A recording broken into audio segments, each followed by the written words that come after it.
નમસ્કાર મિત્રો, હું હિતેશ પટેલ સાયુ એજ્યુકેશન હબની યુટ્યુબ ચેનલમાં આપનું હાર્દિક સ્વાગત કરું છું। આજે આપણા ધોરણ 10નું ચેપ્ટર નંબર 8 કુદરતી સંસાધનો, જે ચેપ્ટર બહુ જ મહત્ત્વનું છે, એની આપણે ચર્ચા કરવાની છે। તો ચર્ચા કરીએ ધોરણ 10નું ચેપ્ટર 8 કુદરતી સંસાધનો।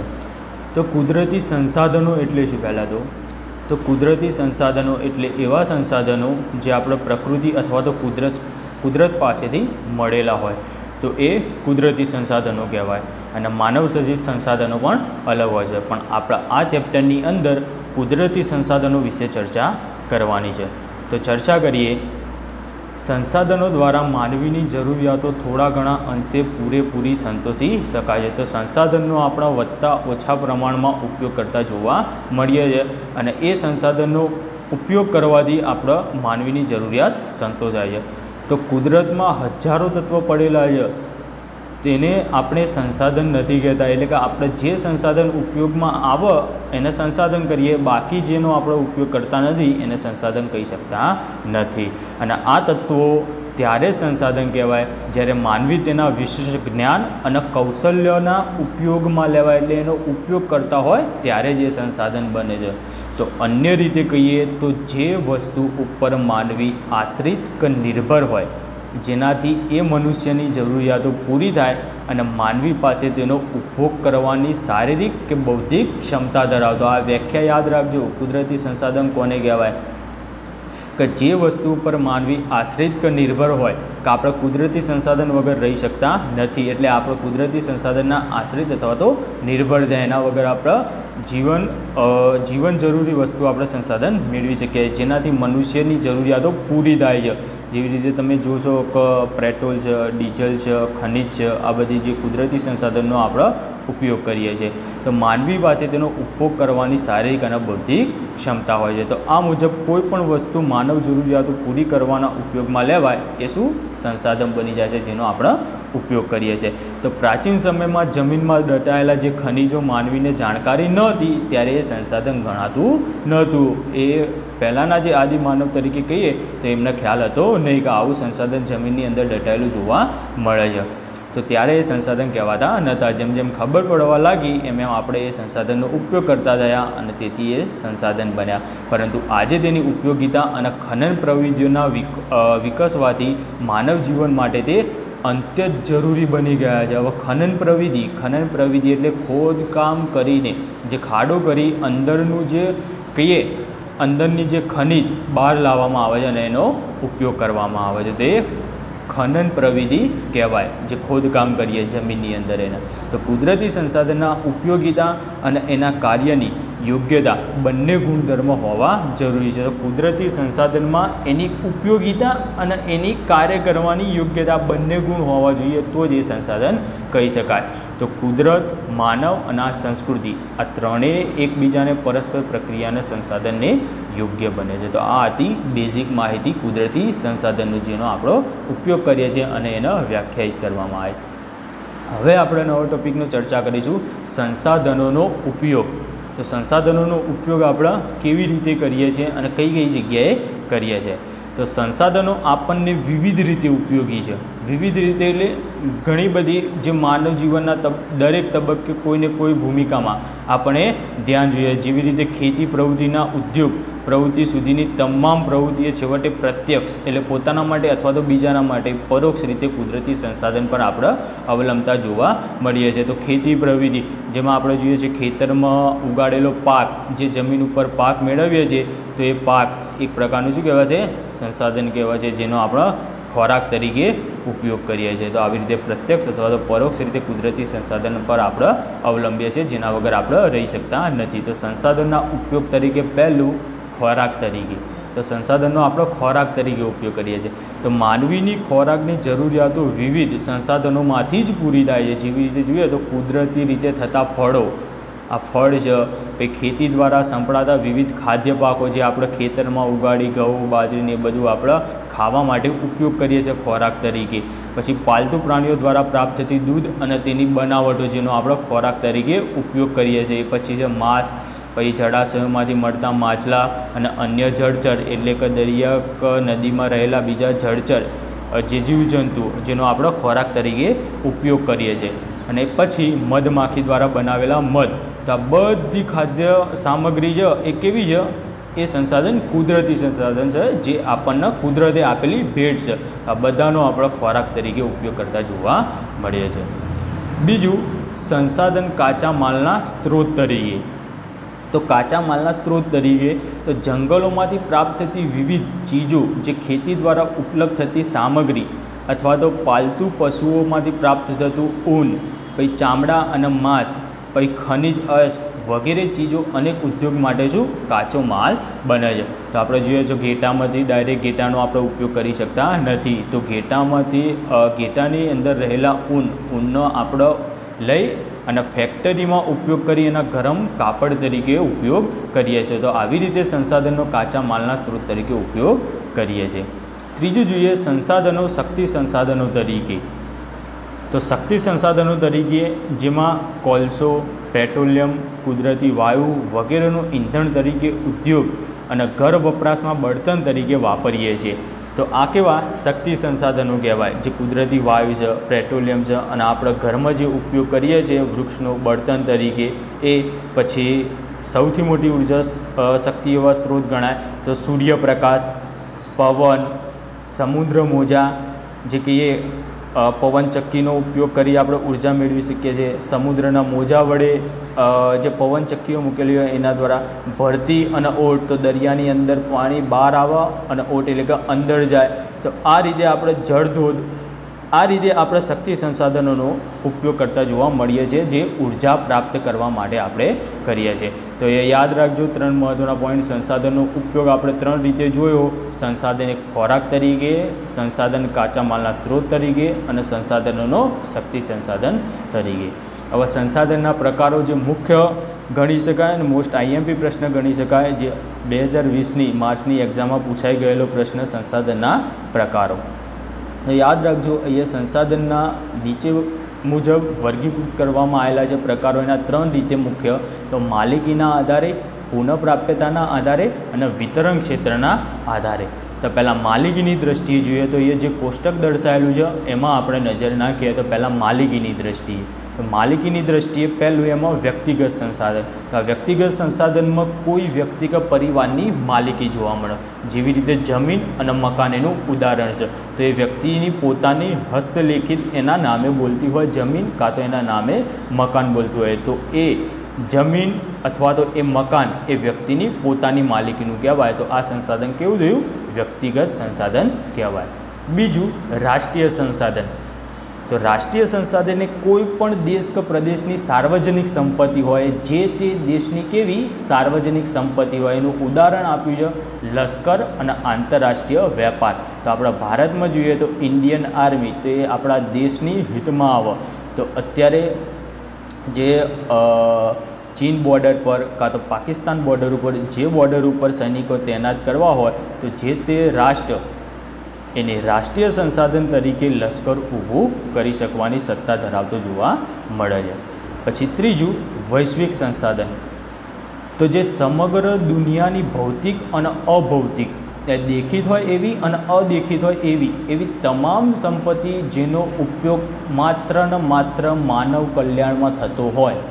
ઉદાહરણ તરીકે વિશ્વના બધા રાષ્ટ્રોની સહિયારી માલિકીના સંસાધનો. તો અમુક જોઈએ તો જે ખંડોની આજુબાજુ દરિયાનું પાણી, તો દરિયાનું પાણી એ કોઈ એક દેશ અથવા તો કોઈ એક રાષ્ટ્રની માલિકી ગણી શકાતી નથી. એ આખા વિશ્વના તમામ દેશોની માલિકી ગણી શકાય છે. તો આ થયા 3 પ્રકાર માલિકીની દ્રષ્ટિએ 3 પ્રકારની સંસાધનો, જેમાં વ્યક્તિગત સંસાધનો, રાષ્ટ્રીય સંસાધનો અને વૈશ્વિક સંસાધનો. હવે વિતરણ ક્ષેત્રના મુજબ આપણે જોઈએ સંસાધનો. તો પહેલું, સર્વસુલભ સંસાધન. તો સર્વસુલભ સંસાધન જે બધાના માટે ઉપયોગી, જે બધા વાપરી શકે એવો.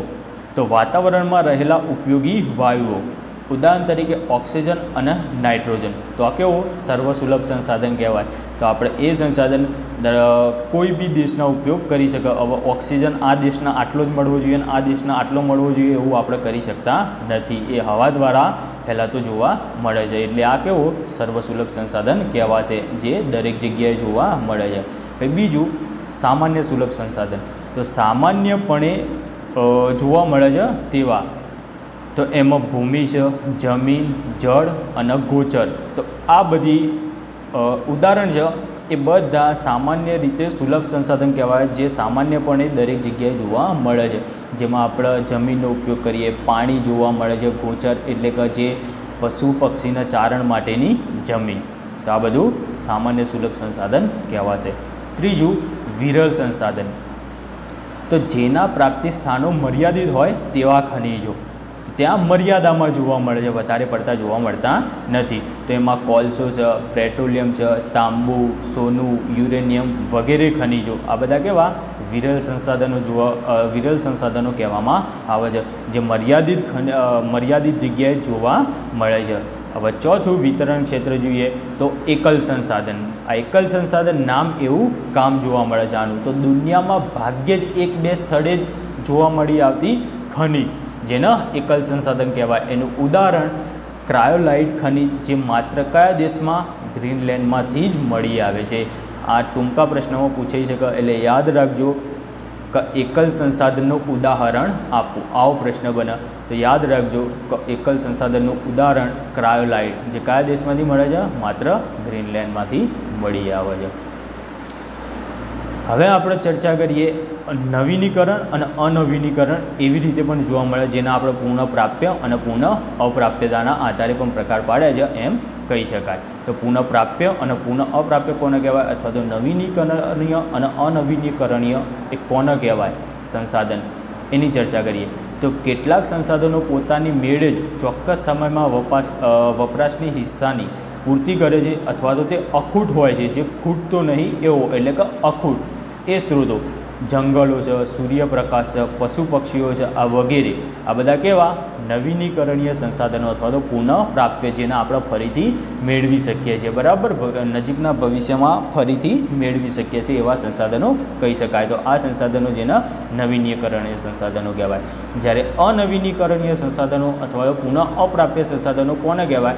તો જે સંસાધનો એકવાર વપરાયા પછી એનો પુનઃ ઉપયોગમાં લઈ શકતા નથી, અથવા તો તેને ફરી બનાવી શકતા નથી, અને નજીકની ભવિષ્યમાં એનું પુનઃનિર્માણ પણ શક્ય બનતું નથી. તો આ સંસાધનો અનવીનીકરણીય સંસાધનો અથવા તો પુનઃ અપ્રાપ્ય સંસાધનો કહેવાય. તો એના ઉદાહરણ જોઈએ તો ખનિજ કોલસો છે, પેટ્રોલિયમ છે, કુદરતી વાયુ છે, આ બધા કેવા પુનઃ અપ્રાપ્ય અથવા તો અનવીનીકરણીય સંસાધન કહેવામાં આવે છે.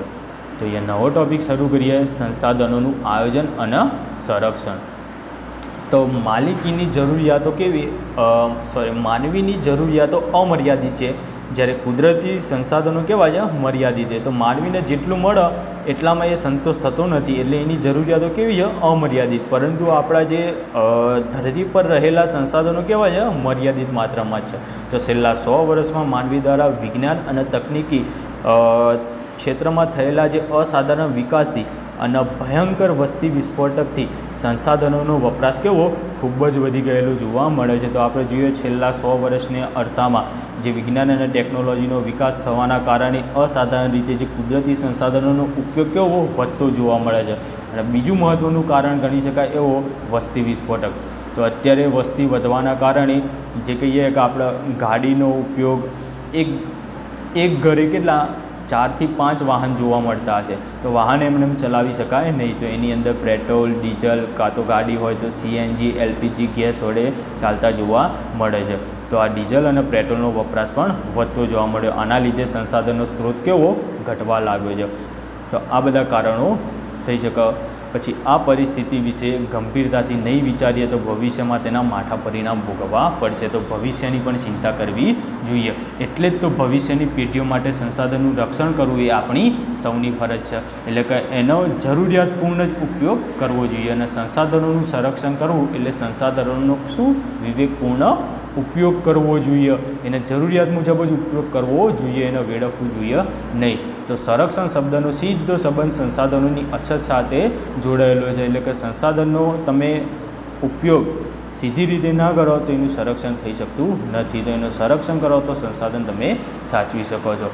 અને વર્તમાનમાં જે રીતે દોહન થતું રહ્યું છે અને તે પ્રકારે જો સંસાધનનું આડેધડ દોહન અને અવિવેકપૂર્ણ એટલે કે વપરાશ ચાલુ રહેશે આવી રીતે, તો વિકાસ અને વર્તમાન જીવન સ્તર જાળવી રાખવું લગભગ કેવું સ્વપ્ન થઈ જશે.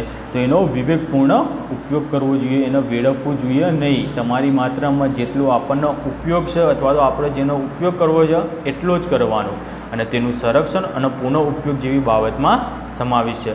જ્યારે કોઈ વૃક્ષ કે જીવના અસ્તિત્વ પર સંકટ હોય ત્યારે તે માટે ગોઠવેલ વ્યવસ્થાપનને તેનું સંરક્ષણ કહેવામાં આવે છે. તો સંસાધનના આયોજન અને સંરક્ષણ માટે જરૂરી બાબતો અને વિગતો સમજીએ.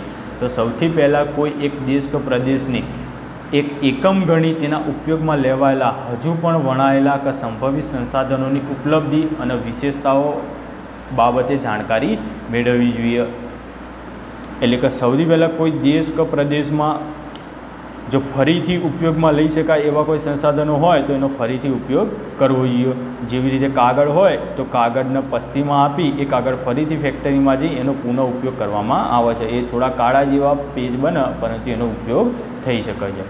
બીજું, જે સંસાધનોનું પ્રમાણ મર્યાદિત કે અનવીનીકરણીય છે તેનું વૈજ્ઞાનિક ઢબે દોહન કરવું જોઈએ અને તેનો વપરાશ અનિવાર્ય હોય ત્યાં જ કરવો જોઈએ. એટલે કે જે સંસાધનો મર્યાદિત પ્રમાણમાં છે તેનો ઉપયોગ સમજી વિચારીને કરવો જોઈએ, આડેધડ એને વેડફવું જોઈએ નહીં. ત્રીજું જોઈએ, જે સંસાધનોની માત્રા વધારી શકાય તેના વિકાસ માટે પ્રયત્નો કરવા જોઈએ. તો જેનો ફરીથી ઉપયોગ કરી શકાય અથવા તો જેનો વિકાસ થઈ શકે એના પ્રયત્નો કરવા જોઈએ. અને જે સંસાધનો વર્તમાનમાં સોગા કે સહજ ઉપલબ્ધ હોય તેને વેડફવાને બદલે ભાવિ જરૂરિયાત માટે કરકસર કરવીને સાચવવા જોઈએ. જેનો વધારે પડતો ઉપયોગ કરવાને બદલે ભવિષ્યમાં આવનારી પેઢીને કામ લાગે એ માટે આપણે એને સાચવવા જોઈએ. એના પછી જે મર્યાદિત માત્રામાં ઉપલબ્ધ છે તેવા સંસાધનો જાળવી રાખવા અને તકનીકી વિકાસ દ્વારા તેના વૈકલ્પિક સ્ત્રોતોની શોધ લાંબા ગાળે વધારે ફાયદાકારક હોય છે.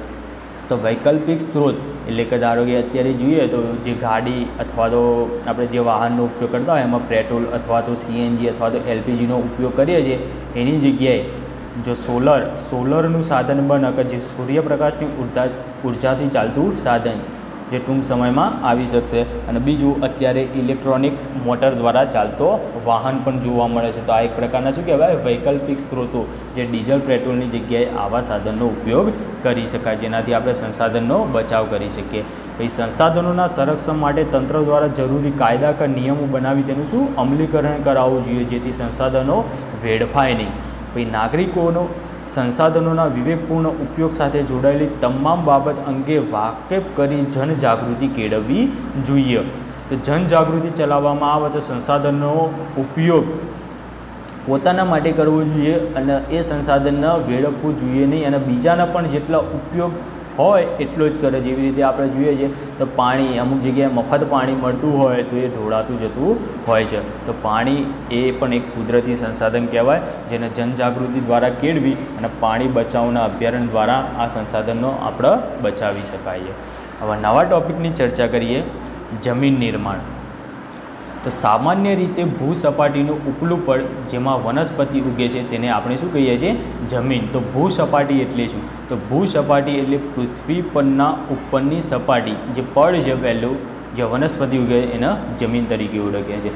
તો જમીનના પોપડા પરના અનેકવિધ કણોથી બનેલ એક પાતળું પડ હોય છે અને એમાં ખનિજો, ભેજ, હ્યુમ્સ અને સેન્દ્રિય તત્વો તથા હવા મળેલા હોય છે. અને માટીની નીચે તેના મૂળ ખડક સ્તરો આવેલા હોય છે, જે જમીનનું નિર્માણ મૂળ ખડકોના ખવાણ અને ધોવાણથી મળતા પદાર્થોથી થાય છે, જેમાં જૈવિક અવશેષો, ભેજ અને હવા ભળે છે. અને અન્ય રીતે કહીએ તો જમીન ખનિજ અને જૈવિક તત્વોનું કુદરતી મિશ્રણ છે અને તેમાં વનસ્પતિના વૃદ્ધિ અને વિકાસ કરવાની શું ક્ષમતા જોવા મળે છે. અને આવી રીતે જમીનનું નિર્માણ થતું જોવા મળે છે, જે પૃથ્વીનું એક પડ કહેવામાં આવે છે. ઓકે, હવે જમીન કોને કહેવાય એના વિશે ચર્ચા કરીએ. તો પૃથ્વીના પોપડાની સૌથી ઉપરની સપાટી કે પડ જેને આપણે શું જમીન કહીએ છીએ, તો તેમાં વનસ્પતિના વૃદ્ધિ અને વિકાસ માટે જરૂરી એવા ખનિજ ખનિજ દ્રવ્યો અને જૈવિક દ્રવ્યો આવેલા હોય છે. તો ખનિજ દ્રવ્યો અને જૈવિક દ્રવ્યો જે જો કે તેનું પ્રમાણ બધી જ જમીનમાં એક સરખું હોતું નથી. તો અલગ અલગ જગ્યાએ અલગ અલગ જમીનમાં એના ખનિજ દ્રવ્યો અને જૈવિક દ્રવ્યોનું પ્રમાણ કેવું અલગ અલગ જોવા મળે છે. આમ જમીન એટલે સેન્દ્રિય પદાર્થયુક્ત ઝીણા કણોવાળો પોચો ખડક પદાર્થ અર્થાત ભૂપૃષ્ઠ એટલે કે જમીનના ભાગ પર માતૃ ખડકો અને વનસ્પતિ દ્રવ્યોના મિશ્રણથી બનતા અસંગઠિત પદાર્થોનું પડ કે સપાટી, જેને ખડક કહેવાય. મૂળ ખડકોને ઘસારણ અને ધોવાણના પરિબળો તોડી તેનો બારીક ભૂકો બનાવે છે અને આ ભૂકો કે ચૂર્ણના વનસ્પતિ તથા જીવજંતુઓના વિઘટન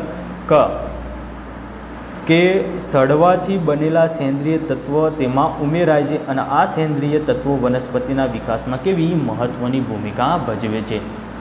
તો અહીંયા સમજો, ધારો કે કોઈ વનસ્પતિ હોય તો વનસ્પતિ ત્યાં એના પાંદડા નહીં પડ્યા અને ત્યાં પાણી નહીં પડવાની જગ્યાએ એ વનસ્પતિના પાંદડા સુકાઈ ગયા અને સડી ગયા એ લાકડા. એ જ રીતે કોઈ પ્રાણીના જે અવશેષો હોય એ પણ ત્યાં સડી ગયા અને એવી રીતે આખો જે જમીનનો પ્રકાર બને જે જૈવિક દ્રવ્ય કહેવાય, જે સેન્દ્રિય તત્વ ઉમેરાય છે એવા જીવજંતુના વિઘટન દ્વારા. તો એ જીવજંતુ મરી અને સડવાથી એ સેન્દ્રિય તત્વમાં ઉમેરાય છે અને એમાં વનસ્પતિ વિકાસમાં મહત્ત્વની ભૂમિકા ભજવે છે.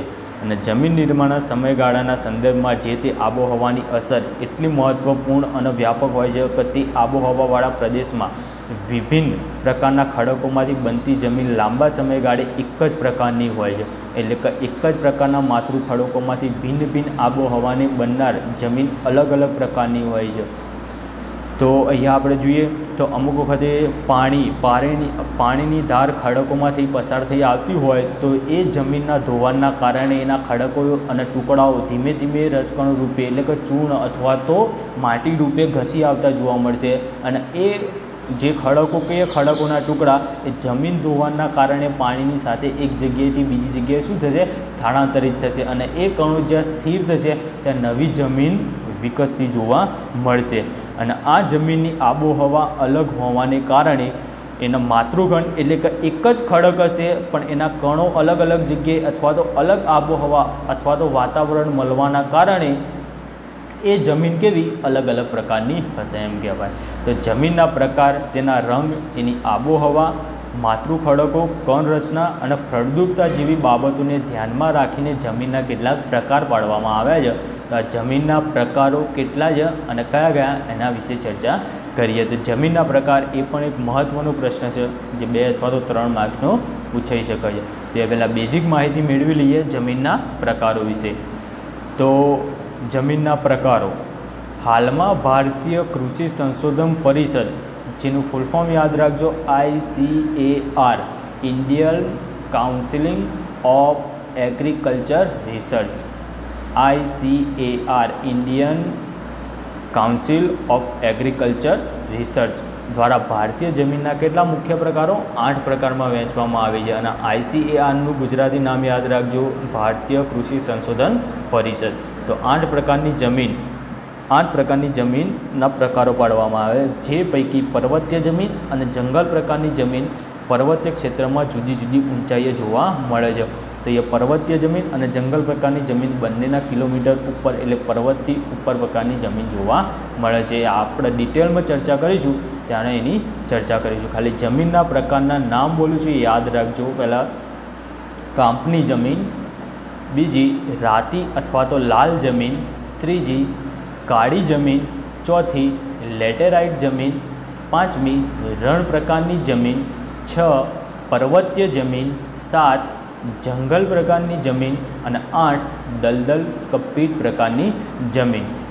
તો એ જમીનના 8 પ્રકારો છે. 8 નામ યાદ રાખવાના છે, જેમાં 2 અથવા તો 4 તમને પૂછ્યા હોય બોર્ડની પરીક્ષામાં પૂછી શકે કે જમીનના કોઈપણ 3 અથવા તો 4 પ્રકારની સમજૂતી આપો તો ટૂંકમાં તમારા સમજાના થાય.